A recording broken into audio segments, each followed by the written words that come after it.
Welcome back everyone to another episode of Let's Play Dark Souls 2. My name is of course Sam, and this is No Man's Wharf.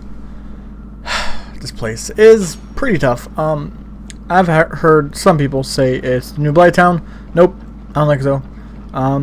It's not impossible. I mean, I beat it. Here you'll be seeing these two episodes, this one and the next one, are my journey through No Man's Wharf. There was like one attempt before this. I'm surprised I actually didn't die there. There was one attempt before this, but I didn't bother showing it because I just died. Here though, I got really lucky and I managed to have a really solid run where I basically go through the entire thing until it gets near the end and then I die with a silly death. So I thought you guys would like seeing that. So I should say, one, I really don't like this new mechanic with you have less of your total health when you're hollow, because you become more and more hollow, so you have less and less health. It makes sense, and that's how it works out. That's why you can see my bar is about half full when maxed. It makes sense, but because I die a lot when I'm going through new areas, it makes it really tough because sometimes it can be hard to find human effigies. And sometimes it's like, oh, I got a human effigy, awesome, I heal up, alright, and then you just die from a stupid reason, and like, fuck, I just get really upset. So it's not fun, but what can you do? Anyways, talking about the area itself, it's full of a few hollows, and some weird long-armed poison type of monsters, but mainly it's full of these Valgyrian, I think is his name, Valgyrian soldiers. They look like Vikings. Like their helmet looks like a Viking helmet, or at least a fictional Viking helmet, because I don't think actual Viking helmets had the horns on the sides. There's a couple of Valgyrian soldiers that have dogs with them. But I should say that archers here can be super tough, because one, they're pretty good shots. They could hit you from pretty far away. I guess I pushed them far enough back where I wasn't able to hit them. But the thing is, I don't know if they did that in the first game, but now it's like you get into archers and they fucking turn into normal. They turn into normal. What do you call it? Just soldiers, because they just pull out a weapon and it makes it real tough. The Valgyrian soldiers are really tough because they're a lot smarter than hollows. They don't just flail their weapons, like they actually have purpose to their attacks. And they're all pretty tough. The archers are good shots. The two-handed swordsmen are fucking brutal. And either the sword and shield or the two-handed sword guys, all very tough. Very. It's pretty ridiculous going through this area. But once you learn about where they are, right there was a guy that drops down trying to murder you. Yeah, that's pretty awesome, isn't it? If you're fast enough, you can actually run up behind there and then drop down onto him, essentially doing what he was going to do to you. If you have a weapon that can either take him out from slightly far, like my halberd, or instead it can stagger them, so you could kill them in 1 or 2 hits, that's your best bet. Because if you have to actually go toe-to-toe with them, you're going to lose, because I found that oftentimes, if I was swinging at the exact same speed as him, roughly, and it looks like I was about to swing before he did, I would always get hit no matter what. It's like somehow, like there's, like after you swing, the damage will only go through at a certain point. But it looks like, it seems like they do their damage really soon after they swing, which makes it fucking impossible to take or to go toe to toe with them, or even with the shield, because you go to swing their weapon and then just like. It's like they jerk their weapon, but they managed to get like half a swing worth of damage off, which is actually quite a lot. Again, they're going for those whole oil things. I'm not a ranged character, but I'm using all the range I have here because I need it. You don't have to go over here, but I recommend taking out as much as you can, because it's just good practice, I think. And down there, that's where we have to go, but we have to go all the way up and around just to get over there. Unless there's some sort of sequence break with possibly like jumping off of the roof or something. I'm sure it's possible, but I didn't want to risk dying because I was actually doing pretty okay. So that door over there you can't actually get to until you what do you call it? You have to. It's like a shortcut. You have to open it from the other side, and then it'll let you through. These guys, they have a few attacks. For the most part, they like swinging their long arms like that. And they also like to sit in packs. So there's 2 here, but later on there's going to be a room full of 3 of them. And it's a little bit terrifying, but luckily I had a message that actually told me. It's like, hey, a trio ahead. So the people that do that, that leave the messages, I love you. Like, I owe a lot to those guys, because they really do help out. Oh, these guys don't do poison, they bleed somehow. Their fists make bleeding. Doesn't make much sense, but it happens. It can be pretty tough to see around here, and if you don't like dealing with, don't shoot at that guy, by the way. He's actually an NPC, I just wasn't sure. I thought I'd double check. Because if he wasn't aggro, then he's clearly not an NPC. Or he's clearly not a enemy. But he is an NPC, so be careful. He's actually a merchant. We'll see in a moment. And trio ahead, this is what I was talking about. If you don't like dealing with these guys, you could actually use a Pharaoh's Lockstone over by the... I didn't have one at the time, but it's over by the building with the shortcut up on the roof. Yeah, they break through the fucking wall. If you use a Pharaoh's Lockstone over there, then you can actually activate it, and that'll you never really see it because it's really high and it's pretty dark, but there is a lantern or some sort of light up at the very top of the cavern, and that'll light up, illuminating the whole area, which I imagine will make this place a lot easier to navigate. And I think it either despawns or just stops any of those weird guys from fighting.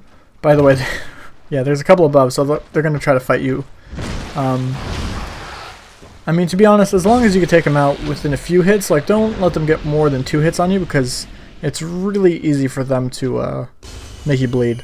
Unless you have really high resistances. I don't happen to.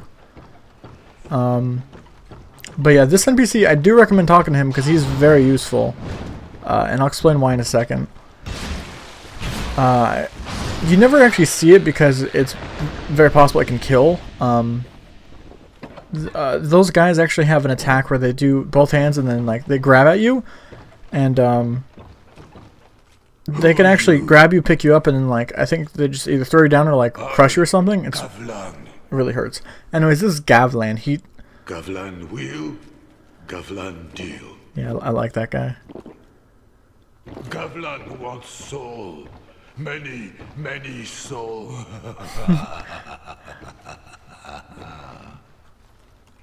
He's a nice guy. So Gavlan is a merchant. After this, he'll move on to a new place, which we'll meet him at. And then he never actually moves to Majula, sadly. But instead, he ends his sort of, you know, movement sequence in this one place. Not sure where, but I think by the time I'm at the time making this video, I think he's already moved there. But anyways, he's very fucking important because he's, I think, the only NPC, or one of the only NPCs, that'll actually buy stuff off of you. And he'll buy just about anything, as long as it's not a key or some object that is required to progress through the game. And that is awesome. And later on in the next area, we're gonna fucking need those poison resistant because it's super tough. And he's actually a saving grace there, so very important you come here. And he's a nice guy, I think, so it's nice to give back and sell some stuff to him, buy some stuff, all that. In the chest here you got a couple items, nothing super outrageous. Oh, that's right there. That's actually one of the first times I've actually seen a trap. That one was poison. Later on there's one that shoots out arrows and whatnot, or bolts, I guess. But yeah, so we got a lot of pine resin, which is, or not pine resin, but we got a lot of resin, which is always cool. Yeah, I don't think you actually have to talk through Gavlan's whole thing, because I just saw him later on. Like, I never actually spent all the time to do that, but like, he moved on, which is pretty cool. And what is it? Oh god, there's that guy. This guy. They attack really fast, and they have a pretty strong combo. I mean, luckily my help right at this time can kill them in like 3 hits, but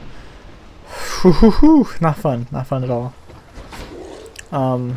In general, like, these are the toughest, like, infantry sort of guys we've come against, because actually that's so far actually they are, because the hollows are tough and they can easily kill me with a couple of hits by swinging their weapon, but it's only when I like mess up and I accidentally walk into it, and it's usually on me.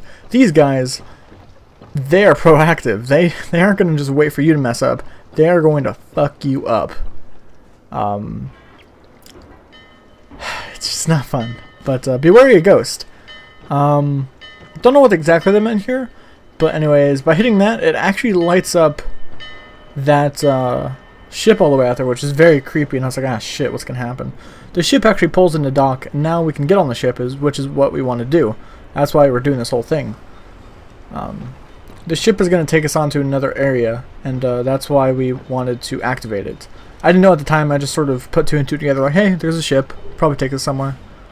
But do not jump off. You want to go very carefully. There's actually a path down here, which will let you get down without killing yourself. Alright, these guys are like, tough enemy, tough enemy, tough enemy, duo, tough enemy. It's like, two of these guys, come on. It's actually pretty easy. Especially with the halberd, because I could just do that. 2 hits. That's what I like to see. Well, for him, I managed to be like 3 hits. I'm pretty sure that in Dark Souls 2, damage on your weapon is based on where you actually hit with it. So if I hit someone with the blade end of the halberd, it's going to do a lot more damage than if I were to hit them with the stick side. I think before it used to be any part of the halberd or any part of any weapon would do the same damage. But I'm pretty sure that's a change for Dark Souls 2, as far as I could tell. Because I've had many times where I would just be walking around two-handed the halberd and hit perfect with the blade. It'd be like 360 damage, and mess it up, it'd be like 290. So I'm pretty sure that's a change. There's not much down here, except for I think a couple items. Yeah. So when they say poison, there's, I think, some. I'll see in a second. There's this guy. I believe there's some pots with poison on the inside, which is what they're talking about. Yes, there are. So those big pots, if you can actually pan your camera down and see green inside of them. That's why I'm using this arrow. I tried exploding it, but the arrow isn't going to do it. So instead, just killing him is actually a real good idea. I could have just shot him once, brought him outside. I just thought, hey, I could do the damage. Might as well kill him. But I think I show you. If you look inside of the pots, you can see green, which is very dangerous. If you roll into them, they'll splash and cover you in poison. And if you roll right through one of them, it's pretty likely that you're going to be immediately poisoned. And unless you have something to stop that, or you could heal all the way through it, you're going to be a little bit screwed. I don't recommend actually checking for illusionary wall, because I didn't find any. There you go. You can see the green. You could use pyromancy here, or sorcery, or anything like that. For me, halberd, using it for max range seemed to do the trick. But yeah, you don't really need to get that item, but it's nice. It's always nice to get items. If you could actually, yeah, that looks like that would be illusionary wall. Oh, because it is. I forgot. Whoopsies. Kill him. Oh, that's right. I hit the wall. I'm not gonna go back for that shit. I mean, I might, but I only just now remembered it because of that. I could have. I guess I was thinking of somewhere else later in the game, but there was a section where I could have swore there was going to be illusionary wall, and there just wasn't. But God, I guess I've been playing so much. I just got I just forgot. Like, oh, that's right. I did that. That's a thing that happened to me. But anyways, coming to a close with this episode. I hope you enjoyed. We got through almost the entirety of No Man's Wharf, and in the next episode we are going to continue on and defeat No Man's Wharf and move on to the Lost Bastille and cover that area. I'm doing this a little bit out of order, that's why it might be confusing, but you'll understand. I will see you then. Goodbye.